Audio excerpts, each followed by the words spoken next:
ქვეყნის მასშტაბით ყველა სოფელში სასკოლო და ცენტრალური ბიბლიოთეკები ახალი ლიტერატურით აღიჭურვება.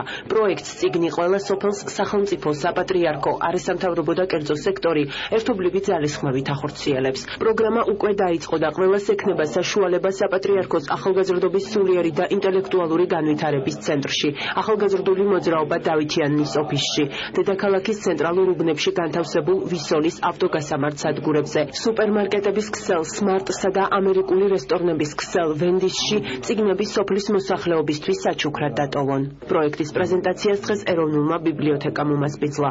ორგანიზატორებმა მოწვეულ სტუმრებსა და მედიის წარმომადგენლებს მუშაობის დეტალები დაწვრილებით გააცნეს.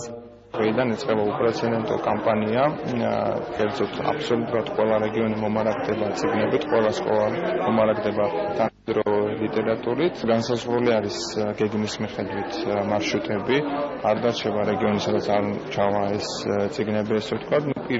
აღსანიშნავია, რომ ცოტა შეიძლება მოვლენებსაც გავუსწრებთ და გურია უკვე ამ თვალსაზრისით გაწიგნიერდა და ეხლა იგეგმება კახეთში, სამცხე-ჯავახეთში და ასე აჭარაშიც. ეს გახლავთ ახალგაზრდების ინიციატივა, რომელსაც ეროვნულ ბიბლიოთეკამ დიდი ენთუზიაზმით დაუჭირა მხარი, თუნდაც იმიტომ, რომ ჩვენ გვქონდა ამ მიმართულებით გარკვეული ნაბიჯები.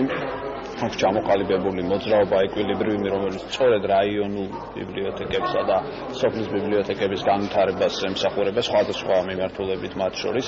შესაბამისად, თქვათ ის, რომ დღეს სოფლის ბიბლიოთეკებში ჭირდება წიგნები, ეს არის ძალიან მარტივი მოცემულობა, რომელიც არ აფუფუნებას, არამედ აუცილებლობას ნიშნავს. შეგროვილი წიგნები ეროვნულ ბიბლიოთეკაში დახარისხდება, რის შემდეგაც რეგიონების მოსახლეობისთვის ლიტერატურის მიწოდებაზე იზრუნებს მოსიარულე ბიბლიოთეკა, რომელიც სტარტს 14 აგვისტოდან აიღებს და პირველად კახეთის რეგიონს ესტუმრება.